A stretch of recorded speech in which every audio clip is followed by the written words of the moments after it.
अस्सलाम वालेकुम नाजरीन। मुहाफ़िज़ ड्रामे की आने वाली किस्त में दिखाया जाएगा कि एक तरफ वहाब दरानी नदीम का खुला दुश्मन बन चुका है, तो दूसरी तरफ नदीम और उसके अपने बेटे आफ़ताब के दरमियान भी शदीद इख्तिलाफ़ात पैदा हो चुके हैं।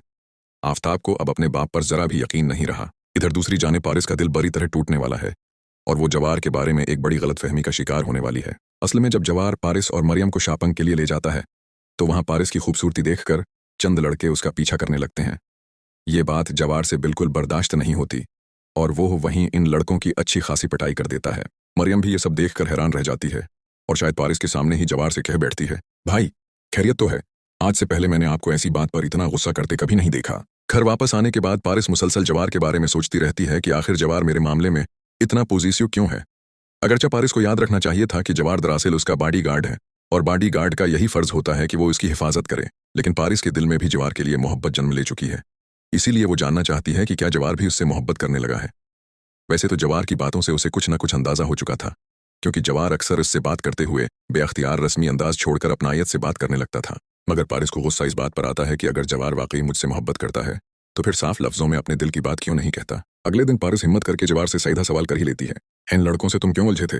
मुझे सच सच बताओ। पारिस का ये सवाल सुनकर जवार खासा परेशान हो जाता है और कहता है, आखिर तुम मुझसे क्या अगलवाना चाहती हो? ये सब क्यों पूछ रही हो? पारिस जवाब देती है, बस इतना बताओ, क्या अब तुमसे ये बर्दाश्त नहीं होता कि कोई मेरी तरफ देखे या मेरी तारीफ करे? आखिरकार जवार अपने दिल की बात जबान पर ले ही आता है और कहता है, हाँ यही सच है। अब मुझसे ये बर्दाश्त नहीं होता कि मेरे अलावा कोई और तुम्हें देखे।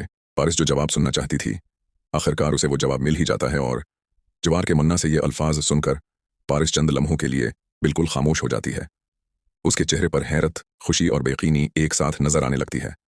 उसकी आंखों में चमक आ जाती है, मगर वो फिर भी खुद को संभालते हुए धीमी आवाज में पूछती है, तो फिर आज तक तुमने मुझसे अपने दिल की बात क्यों नहीं कही? अगर तुम्हारे दिल में मेरे लिए यही एहसासात थे तो इतनी देर खामोश क्यों रहे? जवार गहरा सांस लेता है और नजरें झुकाकर कहता है, क्योंकि मैं अपनी हद जानता हूँ पारिस। मैं सिर्फ तुम्हारा मुहाफिज हूँ। मेरी जिम्मेदारी तुम्हारी हिफाजत करना है, तुम्हारे ख्वाब देखना नहीं। मैं नहीं चाहता था कि मेरी मोहब्बत तुम्हारे लिए कोई मुश्किल बन जाए। पारिस की आंखें नम हो जाती हैं। वो जवार के करीब आकर कहती है, मोहब्बत कभी मुश्किल नहीं बनती जवार। मुश्किल तो तब बनती है जब दो लोग एक दूसरे से मोहब्बत करते हों और खामोश रहें। ये सुनते ही जवार हैरत से पारिस की तरफ देखता है। क्या क्या तुम भी? पारिस हल्की सी मुस्कुराहट के साथ सर झुका देती है। हाँ, शायद मुझे भी काफी उर्से से तुमसे मोहब्बत हो गई है, मगर मैं चाहती थी कि पहले तुम अपने दिल की बात खुद कहो। यह सुनकर जवार की आंखों में